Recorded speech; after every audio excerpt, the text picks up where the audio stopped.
Hi, I'm Lori, and today we're going to talk about common mistakes made while on GLP-1 medication. One of the most common mistakes is people just don't have enough patience. Now, Friday to have lost a lot of weight. Some people will lose more weight than others. It depends on how much weight you have to lose and how much water you're holding and other factors. But give it some time, have a little bit of patience. Some people don't lose on their first dose or two of the medication and need to go to the higher doses before they start losing. So again, be patient and try to trust the medication. Now, another common mistake is people do not eat enough protein. Protein is so important. It helps keep you full longer. And medication is made to do that by slowing down your digestive system and slow down the emptying of your stomach. But the more protein you have, the more full you will feel for longer. So that's very important. Plus, with any weight loss, you're going to lose a little bit of muscle. You want to keep that to a minimal by eating a lot of protein. Now, you should shoot between 80 to 120 grams of protein a day. If you're going to work out, you'll probably need even more. So keep that in mind. Again, we don't want to lose any muscle, and it helps make you feel full longer, and that's what we want. Now, another common mistake is people don't eat enough calories. You need a certain amount of calories just to survive, just to have your heart beating, your kidneys functioning, and just whatever little movement you're doing. And you need to get enough calories in order to do that. If your body is not getting enough calories, it's going to go into what's called starvation mode, and it's going to hang on to the fat because it doesn't know when the next time it's going to get enough calories, so it'll prevent you from losing weight.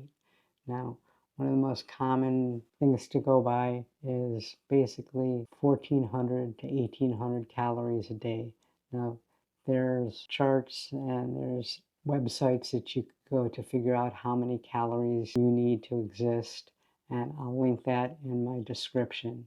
So keep that in mind. You need to also focus on nutrient-dense food for your calories, because if you're not eating as much, you have to make sure that you're eating enough nutrients. Another common mistake, eating the wrong foods.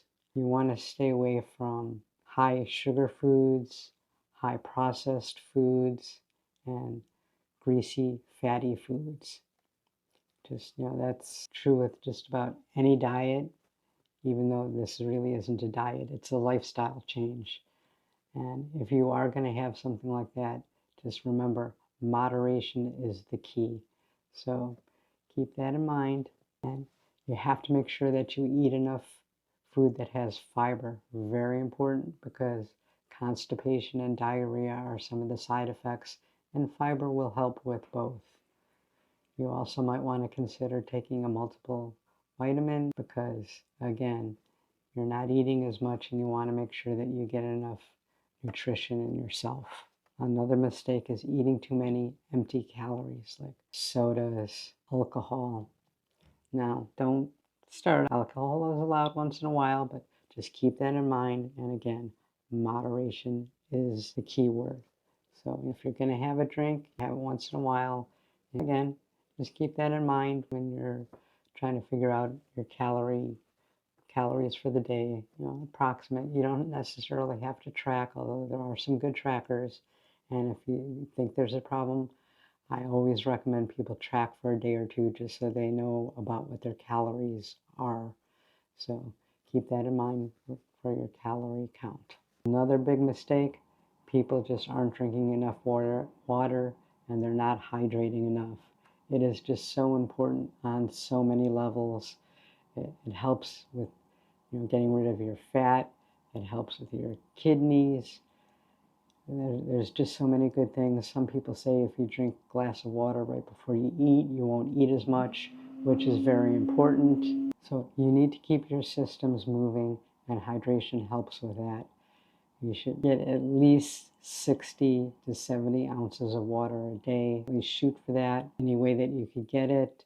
Whether you need to add something to the water, keep in mind, because natural water is better, but whatever way you need to to stay properly hydrated. Very important. Another big mistake is people aren't moving enough. Keep moving. Try to exercise if you can. Weight training is best, but you don't have to go to the gym 4 or 5 times a week.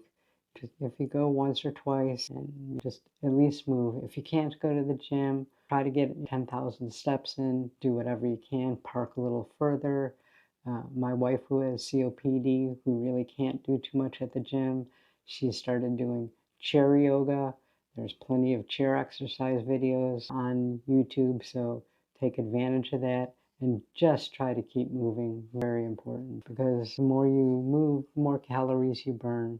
And there's websites that will tell you about how many calories you burn. And again, I'll link that in my description. Another big mistake, not addressing side effects. People having side effects is one of the biggest reasons why people stop taking GLP-1 medications. Most common side effects are a little nausea, diarrhea, constipation, sometimes some acid reflux. And there's things you could do about that. If you're having nausea, you could try eating some smaller meals a little more often. That usually helps. For me, I drink a little bit of electrolytes and water.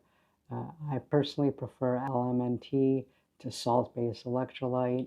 And if I feel a little bit nauseated, I take a couple of sips and it tends to go away. There are medications you could take, but that should be a last resort. Also, try to figure out what foods you ate before you had these side effects, because sometimes it's related to a particular food. Some people, some vegetables like Brussels sprouts sometimes will bring on that. I'm not saying that they do, but just if you keep in mind what you ate before you had the side effects, sometimes if you eliminate that food or whatever you did before the side effect, sometimes that helps. Sometimes if you switch your shot time to evening or before you go to bed, you'll be sleeping when some of the side effects go. There's plenty of things you could try. And if they persist, please contact your healthcare provider, because they could help and they may have some tips. Also check in some of the GLP-1 groups. They may have some suggestions. Granted, we are not doctors, we don't pretend to be, but sometimes we have experience and we know it helps us, and if we pass that information and it helps you, that's great. That's basically what most of us content creators are going for, because we're not doctors. If you're having constipation, sometimes magnesium will help. Adding extra fiber will help. And also, the more water you drink, that also helps. It helps move things along. Sometimes a stool softener helps. There's dieters tea. I don't recommend that all the time, but if it's a once in a while, something along those lines can help. If the constipation persists, again, contact your healthcare provider, because that could lead to some serious side effects, which none of us want. Another problem is people aren't getting enough sleep or relaxation. Dieting is very stressful on the body. You need to recuperate. So some good sleep, relaxation helps. There's plenty of couple-minute meditation, relaxation videos that you could follow.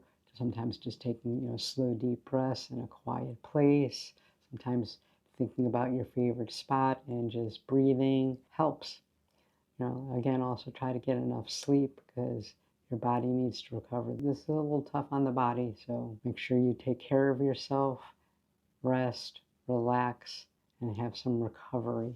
And you should also know when to contact your healthcare provider, whether it's from side effects, or if you're at a long stall, or you don't think that your dose is working. Have a talk with your healthcare provider. It may be time to move up in dose. I always recommend people stay on lowest dose as long as it's still working, for as long as you can, because once you reach the maximum dose, there's nowhere else to go.